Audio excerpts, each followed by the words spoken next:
நம்ம நாட்டில் மருத்துவம் சரியில்லை, மருத்துவர்கள் சரியில்லை அப்படின்னு சொல்றவங்க இதை ஒரு நிமிஷம் கேளுங்க. மருத்துவர்கள் நல்ல மருத்துவம் தர்றதுக்கு தயாராக தான் இருக்காங்க. ஆனால் 2 நாடுகளுக்கு நடுவில் நடக்கிற பிரச்சனைனால 2 குழந்தைகளுக்கான மருத்துவம் கிடைக்குமா கிடைக்காதா அப்படின்னு சொல்லி அவங்க பெற்றோரும் அவங்க உறவினர்களும் இன்னைக்கு அல்லல் பட்டுக்கிட்டு இருக்காங்க.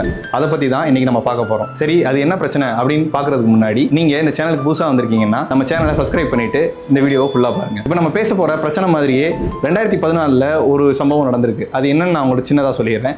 2014 ஒரு பெண் தமிழ்நாட்டில் இருக்க எம்ஜிஎம் ஹாஸ்பிட்டலுக்கு வேற நாட்டில இருந்து வந்து இருதய மருத்துவ சிகிச்சைக்காக வந்து குணமடைஞ்சு திரும்ப அவங்க நாட்டுக்கு போயிட்டாங்க. அதே பெண் 2024 டெல்லிக்கு வந்து இதய மாற்று அறுவை சிகிச்சையை வெற்றிகரமா முடிச்சு மறுபடியும் குணமாகி அவங்க நாட்டுக்கு திரும்ப போயிட்டாங்க. இதே மாதிரி தான் 9 மற்றும் 7 வயது உள்ள 2 குழந்தைகள் இன்னைக்கு கான்ஜெனிட்டல் ஹார்ட் ப்ராப்ளம்னால பாதிக்கப்பட்டிருக்காங்க.